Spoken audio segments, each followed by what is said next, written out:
Muito bem, vamos neste contato conversar sobre prescrição e decadência.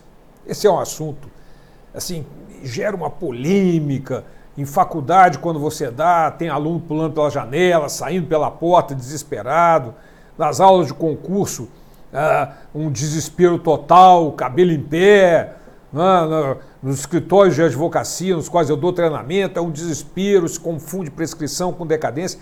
Os próprios administradores na fiscalização de estados, municípios e União confundem um pouco prescrição e decadência, mas na verdade é um assunto muito fácil. E neste contato eu vou desmistificar a prescrição e a decadência.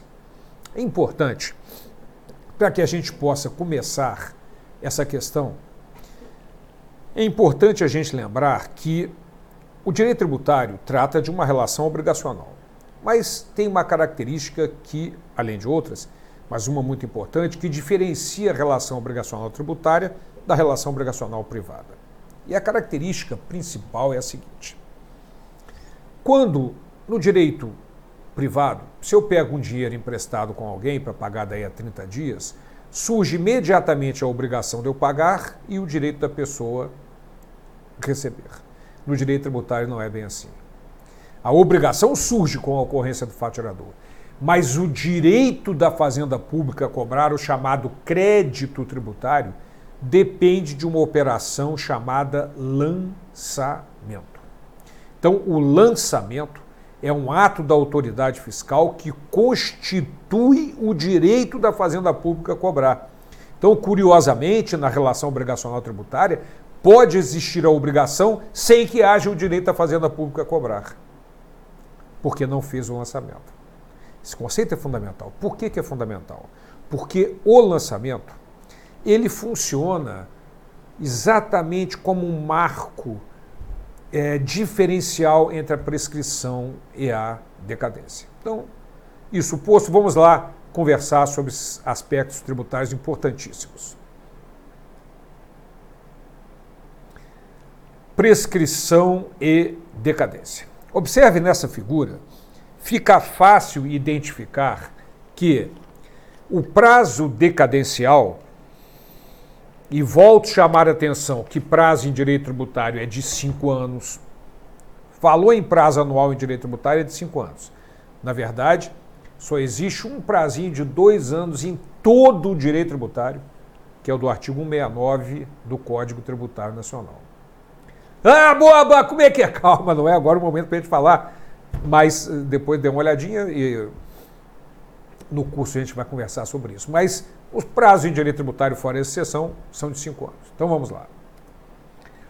A Fazenda Pública tem o prazo de 5 anos para constituir o crédito tributário, se não ocorre a decadência.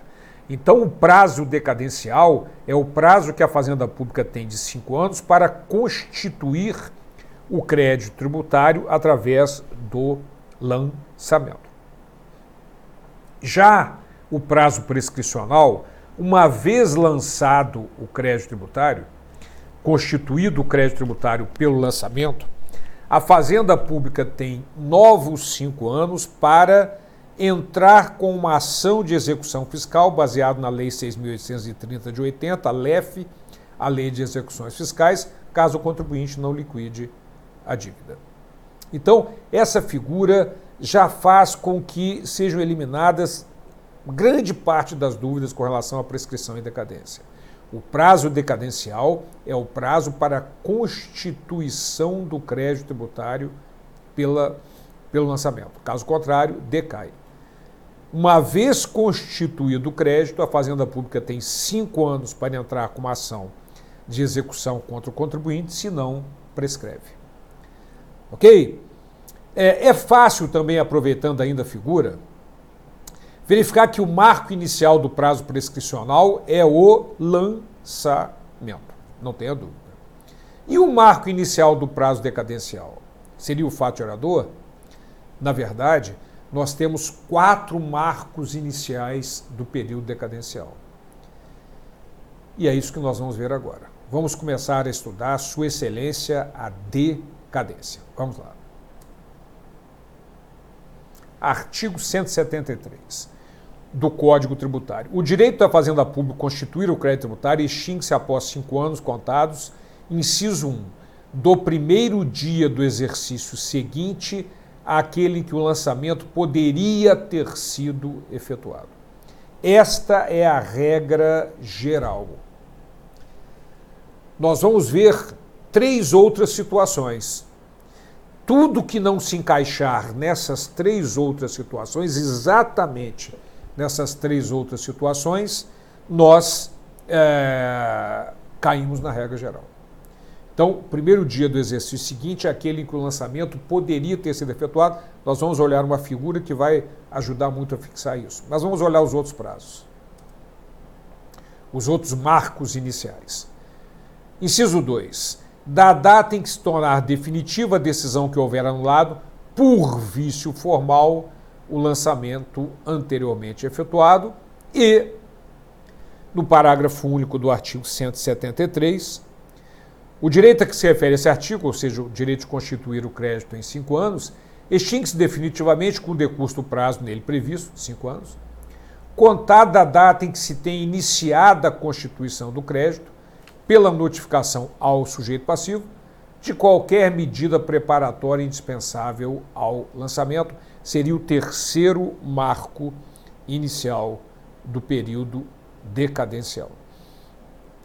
Ô Borba, mas ainda está meio confuso, eu sei. Nós vamos olhar umas figuras que vai clarear e vamos ver ainda o último marco inicial dentro dessas figuras, que é o artigo 150, parágrafo 4º do Código Tributário Nacional.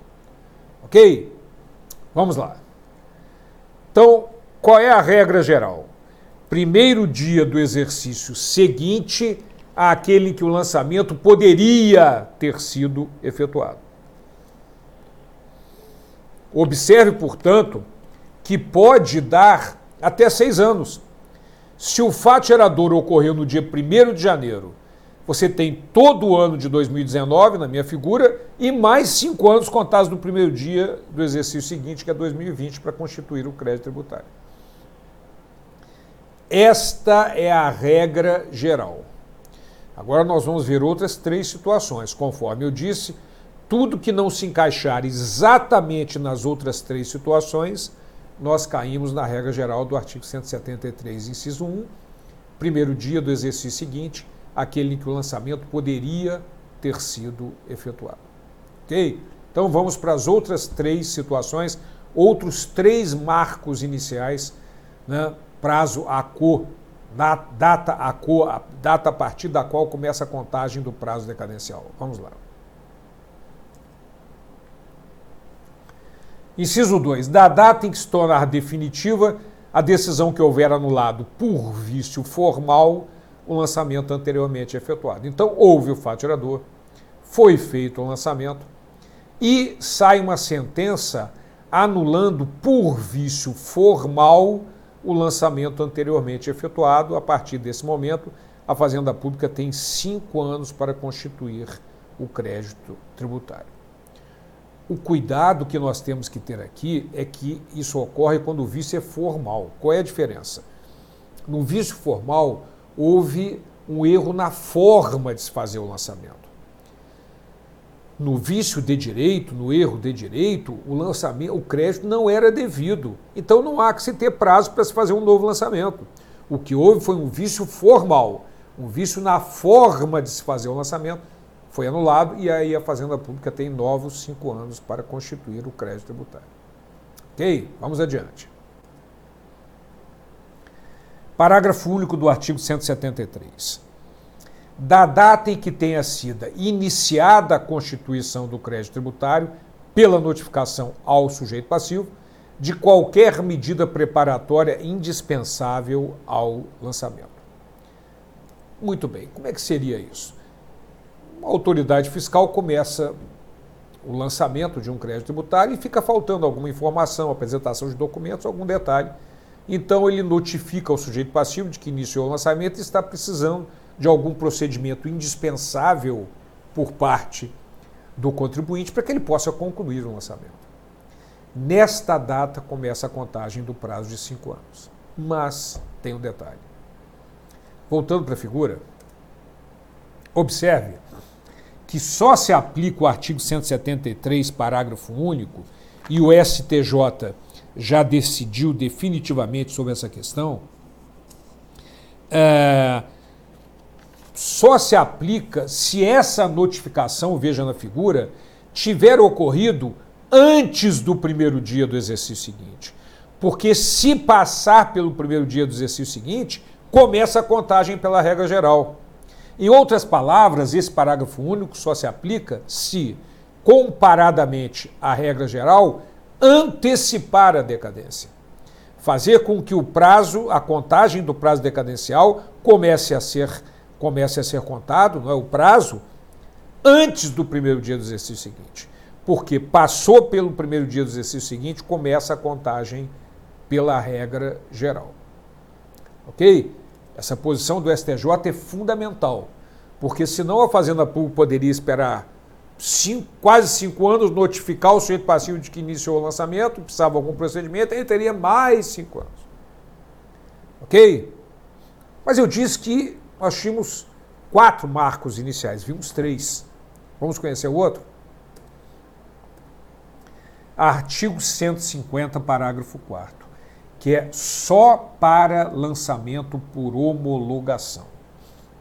Ora, o lançamento por homologação é aquele em que o sujeito passivo, antes de qualquer iniciativa da Fazenda Pública, de uma autoridade fiscal, calcula, paga e fica esperando a Fazenda Pública homologar, concordar com aquilo. É o caso do imposto de renda. Chega em abril, você faz a sua declaração do ano anterior e paga, se for o caso.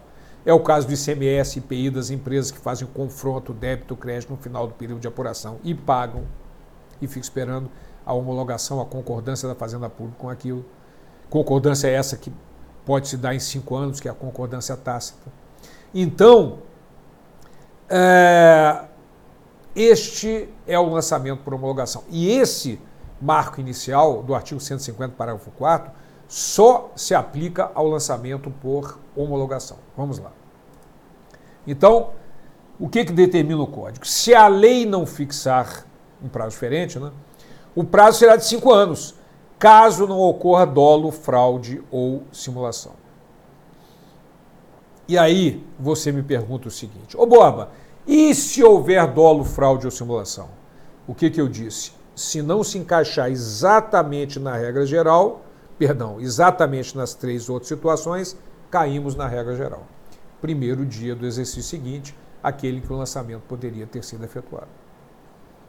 Ok? Mas muito cuidado, voltando para a figura, a lei, o Código diz assim: se a lei não fixar, o prazo será de 5 anos. E aí você me pergunta: Borba, mas a lei pode fixar um prazo maior ou menor? Pode. Só que prescrição e decadência são reservadas à lei complementar, são matérias reservadas à lei complementar pelo artigo 146, inciso 2 da Constituição Federal. Portanto, tem que ser lei complementar para alterar. Como não há, o prazo é de 5 anos. Então, voltando, este é o 4º marco inicial do período decadencial, que só se aplica ao lançamento por homologação e que começa com a data da ocorrência do fato gerador. Então eu vou voltar aqui para que a gente deixe bem firme esse conceito. Primeiro marco inicial do prazo decadencial, regra geral, artigo 173, inciso 1, primeiro dia do exercício seguinte é aquele em que o lançamento poderia ter sido efetuado. Segundo, da data em que se tornar definitiva a anulação do lançamento anteriormente efetuado por vício formal. Terceiro, da notificação do início do lançamento e de alguma medida preparatória indispensável para concluir o lançamento, desde que esse fato tenha ocorrido antes do primeiro dia do exercício seguinte, e só para lançamento por homologação da data da ocorrência do fato gerador e caso não ocorra dolo, fraude ou simulação, porque uma vez ocorrendo, caímos na regra geral, que é o primeiro dia do exercício seguinte, aquele em que o lançamento poderia ter sido efetuado. Muito bem. Agora, nós precisamos ver alguns detalhes jurisprudenciais, algumas decisões importantes com relação à decadência. Vamos lá. As normas do artigo 154, parágrafo 4º e 173 não são de aplicação cumulativa ou concorrente. Antes, são reciprocamente excludentes, tendo em vista a diversidade dos pressupostos da respectiva aplicação. Como o lançamento direto poderia ter sido efetuado desde a ocorrência do fato gerador, é do primeiro dia do exercício financeiro seguinte ao nascimento da obrigação tributária que se conta o prazo decadencial para a constituição do crédito tributário, na hipótese, entre outras, da não ocorrência do pagamento antecipado do tributo sujeito ao lançamento por homologação. O que significa isso? Muito fácil. O prazo recai no artigo 150, parágrafo 4º, o marco inicial, se houver o que homologar, se houver um lançamento, um pagamento antecipado para ser homologado. Se não houve um pagamento antecipado para ser homologado, regra geral, primeiro dia do exercício seguinte, aquele que o lançamento poderia ter sido efetuado. Então, os marcos iniciais são excludentes. Houve pagamento a ser homologado, 150, parágrafo 4º, da data da ocorrência do fato gerador. Não houve, regra geral, artigo 173, inciso 1, primeiro dia do exercício seguinte, aquele que o lançamento poderia ter sido efetuado. Ok? Vamos lá. Súmula 555 do STJ. Quando não houver declaração do débito, o prazo decadencial quinquenal para o fisco constituir o crédito tributário conta-se exclusivamente na forma do artigo 173, inciso 1 CTN, é o que eu acabei de colocar. Nos casos em que a legislação atribui ao sujeito passivo o dever de antecipar o pagamento sem prévio exame da autoridade administrativa. Portanto, observe, é aquele detalhe. Houve pagamento a ser homologado, então caímos no artigo 150, parágrafo 4º. Não houve, caímos na regra geral, artigo 173, inciso 1 do Código. Muito bem, vamos lá. Súmula 28, súmula 8, vinculante número 8 do STF. São inconstitucionais o parágrafo único do artigo 5º do Decreto-Lei 1569 e os artigos 45 e 46 da Lei 8.212, que, na verdade, tratavam de prescrição e decadência do crédito tributário. Vamos lá. Na verdade, estes prazos previstos nessas leis eram de 10 anos para créditos previdenciários, etc. Então, prevalece a súmula vinculante número 8, o prazo é de 5 anos. Por quê? Porque essas leis não eram leis complementares. Nós vimos que para alterar um prazo decadencial, como é matéria reservada à lei complementar pela Constituição, teria que ser lei complementar. Ok? Vamos adiante. STJ. O prazo para lançar é decadencial e, portanto, não se sujeita a suspensão ou interrupção, nem mesmo por ordem judicial ou por depósito do provavelmente devido. Portanto, muito cuidado. O prazo decadencial não se interrompe nem suspende nunca. Começou a contagem, vai direto. E tem mais uma decisão muito importante na prática, muito questão de prova também, mas na prática, para quem lida com direito tributário, muito importante. Vamos lá. A ordem judicial que suspende a exigibilidade do crédito tributário não tem o condão de impedir a Fazenda Pública de efetuar seu lançamento. Com a liminar, fica a administração tolhida de praticar qualquer ato contra o devedor visando o recebimento do seu crédito, mas não de efetuar a constituição dele. Muito bem, isso é importantíssimo, importantíssimo. Olha só, um caso prático. Havia uma cobrança de ICMS sobre fornecimento de água, energia elétrica, etc. As empresas distribuidoras questionam isso e muitas vezes entram com uma liminar, o pedido de liminar, suspendendo a cobrança desse imposto ICMS até que se decida definitivamente, o juiz concede a liminar, suspende a exigibilidade do crédito. Mas a Fazenda Pública tem que ir lançando. Por quê? Passado o prazo de 5 anos, sem que a Fazenda Pública tenha lançado, vai decair o crédito tributário, embora estivesse com a exigibilidade suspensa. A Fazenda Pública não está proibida de lançar, muito pelo contrário, tem que lançar, senão vai decair. O que ela não pode, pela suspensão determinada pelo juiz, é entrar com ação de execução fiscal, mas lançar, tem que lançar. Este é um detalhe importantíssimo. Legal? Então agora vamos conversar sobre prescrição. Vamos lá. Antes, uma súmula do STJ. A notificação do auto de infração faz cessar a contagem da decadência para a constituição do crédito tributário. Exaurida a instância administrativa com decurso do prazo para impugnação ou com a notificação de seu julgamento definitivo e esgotado o prazo concedido pela administração para o pagamento voluntário, inicia-se o prazo prescricional para a cobrança judicial. Ok? Muito bem. E agora sim, prescrição. Artigo 174. A ação para a cobrança do crédito tributário prescreve em 5 anos contados da data da sua constituição definitiva. Então aí está o prazo de prescricional, aquele que a Fazenda Pública tem para iniciar a execução fiscal contra o sujeito passivo. Mas tem um detalhe aqui importante. Cuidado, nós agora estamos falando do prazo quinquenal, prazo de 5 anos, para entrar com a ação de execução fiscal, caso contrário, ocorreria a prescrição. Legal? Então vamos lá. Parágrafo único do artigo 174. A prescrição se interrompe. Inciso 1.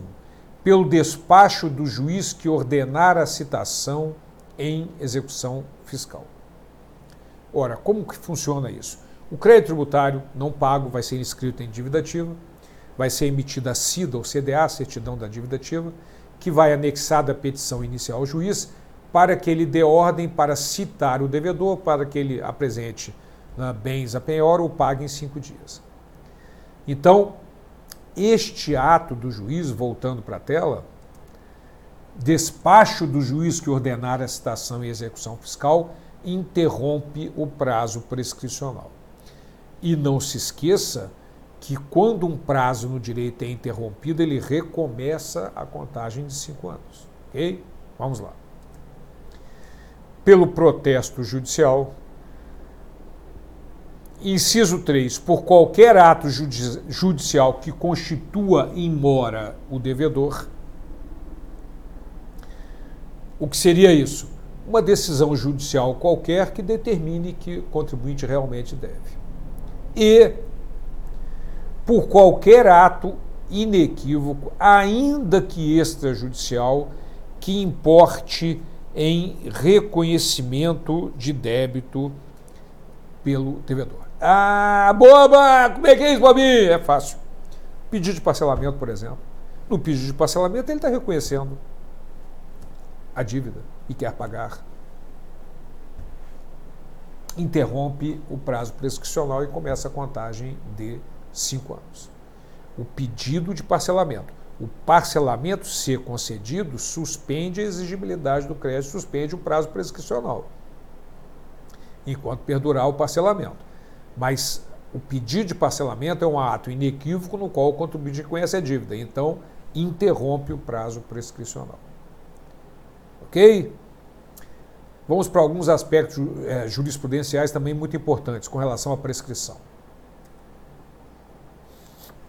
De acordo com o STJ, estabelece o artigo 174 que o prazo prescricional do crédito começa a ser contado da data da sua constituição definitiva. Ocorrendo a impugnação do crédito tributário na via administrativa, o prazo prescricional começa a ser contado a partir da apreciação em definitivo do recurso pela autoridade administrativa. Antes de haver ocorrido esse fato, não existe dies a quo. Dies a quo é prazo, dia de início da contagem. do prazo prescricional, pois na fase entre a notificação do lançamento e a solução não ocorre prescrição nem decadência, etc. Mas o fundamental para nós, nesse contexto, é saber que o prazo prescricional começa da data do lançamento definitivo. Então, se eu, como autoridade fiscal, fiz uma auto-infração e o contribuinte entrou com uma impugnação, discutindo tal, só vai começar a contagem do prazo prescricional quando se tornar definitiva a decisão do processo que surgiu em função da impugnação do sujeito passivo. Ok? Vamos adiante. O endereçamento de carta à Procuradoria, oferecendo bens em substituição anteriormente penhorados, implica evidente reconhecimento extrajudicial da dívida tributária. Circunstância que opera a interrupção do curso do prazo prescricional, de acordo com o dispositivo que nós já vimos, que é o parágrafo único do artigo 174. Legal? Muito bem. Outro aspecto importante. Em se tratando de prescrição da pretensão à cobrança do crédito, aplica-se o parágrafo 5º do artigo 219 do Código de Processo Civil. Eu vou colocar o dispositivo e vou comentar em seguida. O juiz pronunciará de ofício a prescrição. Ora, o que significa isso? Se o juiz verificasse, no correr de um processo de execução fiscal, a decadência, ele tinha que declarar, reconhecer de ofício e extinguir a cobrança. Mas isso não ocorria com a prescrição. Com a modificação do parágrafo 5º, que nós vimos, passou também a prescrição ser objeto de declaração de ofício pelo juiz ao verificar no processo. Ok? Então, voltando para a tela, o parágrafo 5º do artigo 219 determina que o juiz pronunciará de ofício a prescrição. Vamos adiante. Súmula do STJ, súmula 106. Proposta a ação no prazo fixado para o seu exercício, a demora na citação por motivos inerentes a mecanismo da justiça não justifica o acolhimento da arguição da prescrição ou decadência. Ora, é óbvio, a Fazenda Pública entrou com a petição inicial ao juiz, o juiz determinou a citação e aí fica, passa tempo. Isso não vai prejudicar a Fazenda Pública, a demora na citação ao devedor. Ok? Maravilha. Agora, o que acontece é o seguinte, a Lei de Execuções Fiscais, a Lei 6.830 de 80, ela também regula essa questão de prazo prescricional, só que em determinados momentos ela se torna conflitante com o Código Tributário Nacional e é óbvio, nesse caso, prevalece o nosso CTN. Ok? Então nós vamos chamar a atenção para esses aspectos agora. Vamos lá. Lei 6.830 de 80, Lei de Execuções Fiscais. A inscrição que se constitui no ato de controle administrativo da legalidade será feita pelo órgão competente para apurar a liquidez e a certeza do crédito. Ele fala na inscrição em dívida ativa. E suspenderá a prescrição para todos os efeitos de direito por 180 dias ou até a distribuição da execução, se essa ocorrer antes de findo aquele prazo. Ora, já falei com vocês que prescrição e decadência é matéria reservada à lei complementar pelo artigo 146 da Constituição Federal. Então não pode uma lei ordinária, Lei 6.830, determinar a suspensão de um prazo prescricional. O STJ, em hipótese alguma, aceita esse dispositivo da Lei de Execuções Fiscais. Vamos ver como é que ele se coloca com relação a isso. STJ. Diante do aparente conflito entre a norma contida no artigo 2º, parágrafo 3º, que é o que traz a suspensão do prazo por 180 dias, do prazo prescricional, com o disposto no CTN, deve prevalecer o CTN, recepcionado como lei complementar. Ok? Além disso, de acordo com o STJ, essa Corte sedimentou o entendimento de que o artigo 2º, parágrafo 3º, só é aplicável às dívidas de natureza não tributária. Já as dívidas de natureza tributária é aplicável ao artigo 174, norma recepcionada pela Constituição e que não traz nenhuma hipótese de suspensão do prazo prescricional. Mas esse detalhe é um detalhe importante. Tudo que é devido à fazenda pública vai ser inscrito em dívida ativa. Créditos tributários, não tributários, seja o diabo que for. Então, muito cuidado, que o artigo 2º, parágrafo 3º, ao trazer a suspensão da exigibilidade, ele não se aplica à dívida tributária, em função do artigo 174 CTN, que não traz hipótese de suspensão do prazo prescricional. Mas ele aplica-se, sim, a dívidas não tributárias, quaisquer que sejam, porque serão inscritas em dívida ativa da Fazenda Pública também. Ok? Vamos adiante. Outro detalhe importante da Lei 6.830 de 80. Artigo 40 da Lei 6.830. O juiz suspenderá o curso do prazo, o curso da execução, enquanto não for localizado o devedor ou encontrado bens sobre os quais possa recair a penhora. E nesses casos, olha o detalhe, não correrá o prazo prescricional. Parágrafo 1º determina que, suspenso o curso da execução, será aberta a vista dos autos ao representante judicial da Fazenda Pública. Parágrafo 2º. Decorrido o prazo máximo de 1 ano, sem que seja localizado o devedor ou encontrado bens penhoráveis, o juiz ordenará o arquivamento dos autos. Mas aí é que vem o grande detalhe. Parágrafo 3º do artigo 40. Encontrados que sejam a qualquer tempo, o devedor ou bens, serão desarquivados os autos para prosseguimento da execução. Então, o parágrafo 4, só para complementar, determina que se da decisão que ordenar o arquivamento tiver decorrido o prazo prescricional, o juiz, depois de ouvida a Fazenda Pública, poderá de ofício reconhecer a prescrição intercorrente e decretá-la de imediato. Este parágrafo 4º foi acrescentado em função de que, quando o parágrafo 3º determina que a qualquer tempo localizado o devedor ou bens penhoráveis poderia continuar a execução, isso poderia se dar 20, 30, 40, 50, 100 anos depois. Certo? O que não ocorre. Certo? Então, veja que o parágrafo 4 foi introduzido, admitindo a possibilidade da prescrição intercorrente. O que é a prescrição intercorrente? É a prescrição que ocorre durante o processo de execução fiscal, no correr do processo de execução fiscal. Por isso, intercorrente. Então, iniciada a execução fiscal, ainda pode ocorrer a prescrição. Ok? Vamos ver a posição com mais detalhes a respeito disso do STJ. Súmula 314 do STJ. Em execução fiscal, não localizados bens penhoráveis, suspende-se o processo por 1 ano, fim do qual se inicia o prazo da prescrição quinquenal intercorrente. Ok? Então, observe que essa posição é importantíssima. Pode haver a prescrição, sim, mesmo já iniciada a execução fiscal. E mais, vamos adiante. O artigo 40 da Lei 6.830 não tem prevalência, de acordo com o STJ. Sua aplicação há de sofrer os limites impostos pelo artigo 174.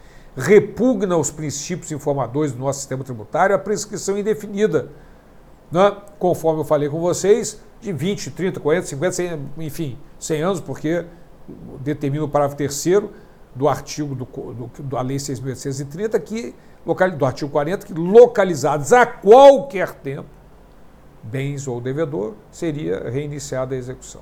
Então, continuando. Após o decurso de determinado tempo sem promoção da parte interessada, deve-se estabilizar o conflito pela via da prescrição, impondo segurança jurídica aos litigantes. Maravilha. de acordo também com o STJ, é pacífica a jurisprudência do STJ no sentido de admitir a prevalência da regra do artigo 74, CTN, sobre a do artigo 40, afirmando, por conseguinte, a viabilidade da caracterização da prescrição intercorrente em execução fiscal. Eu vou voltar aqui para que a gente verifique exatamente nessa súmula 314 quando ocorreria a prescrição intercorrente. Em execução fiscal, não localizados bens penhoráveis, suspende-se o processo por 1 ano, findo o qual se inicia o prazo da prescrição quinquenal intercorrente. Essa súmula é importantíssima para que a gente possa saber o marco inicial da prescrição intercorrente, daquela prescrição que vai ocorrer no correr do processo, ou seja, mesmo já iniciada a execução fiscal. Legal? Vamos voltar. Então, prevalece as disposições do CTN com relação a isso. O STJ determina também que a possibilidade de verificação de plano sem necessidade de dilação probatória delimita as matérias passíveis a serem deduzidas na exceção de pré-executividade, independentemente da garantia de juízo. Bom, nós precisamos entender aqui o que é a exceção de pré-executividade. A Lei 6.830 de 80, a Lei de Execuções Fiscais, aplicável à União, Estados, DF e municípios, determina que, citado o devedor, o juiz, a Fazenda Pública entra com a petição inicial, pedindo que o juiz mande citar o devedor manda citar o devedor é citado, e ele tem 2 possibilidades baseadas na Lei 6.830 de 80. Primeira, paga. Segunda, oferece bens à penhora e, efetivada a penhora, ele pode discutir a dívida através de embargos à execução. Só tem essas 2 possibilidades. No entanto, a jurisprudência vem admitindo, e já hoje sem qualquer dúvida, a exceção de pré-executividade, que é uma terceira possibilidade. Então, pela Lei 6.830, ou paga ou oferece bens à penhora, efetivada a penhora pode embargar a execução, oferecer embargos à execução, mas agora ele tem também a exceção de pré-executividade. Só que ela só é admitida quando não houver necessidade de produção de provas, de dilação probatória. Por isso, voltando para a tela, o STJ determina que há a possibilidade de verificação sem necessidade de dilação probatória, sem necessidade de produção de provas, delimita as matérias a serem deduzidas na exceção de pré-executividade. É possível a arguição de prescrição por meio da exceção de pré-executividade, sempre que demonstrada por prova documental pré-constituída. Então, minha gente, tem que haver uma prova pré-constituída. Por quê? Porque não se admite a exceção de pré-executividade quando houver necessidade de produção de provas, de dilação probatória. Ok? Vamos adiante. Nos casos em que o contribuinte entrega a declaração anual de rendimentos, então ele entrega a declaração anual de rendimentos, considera-se constituído definitivamente o crédito tributário a partir da apresentação dessa declaração. A partir de então, inicia-se a contagem do prazo de 5 anos para a propositura da execução fiscal. Então, minha gente, uma vez entregue a declaração, começa a contagem do prazo prescricional, muito embora não tenha havido formalmente o lançamento. Não houve. O contribuinte calculou e pagou. Não houve ainda participação de nenhuma autoridade fiscal. Mas começa a contagem do prazo prescricional, embora não tenha havido formalmente o lançamento. Ok? Vamos adiante. Consoante pacificado no STJ, na seção de direito público, o redirecionamento da execução fiscal contra o sócio deve ocorrer no prazo de 5 anos da citação da pessoa jurídica, devendo a situação harmonizar-se com as hipóteses do artigo 174, de modo a não tornar imprescritível a dívida fiscal. Então vamos lá.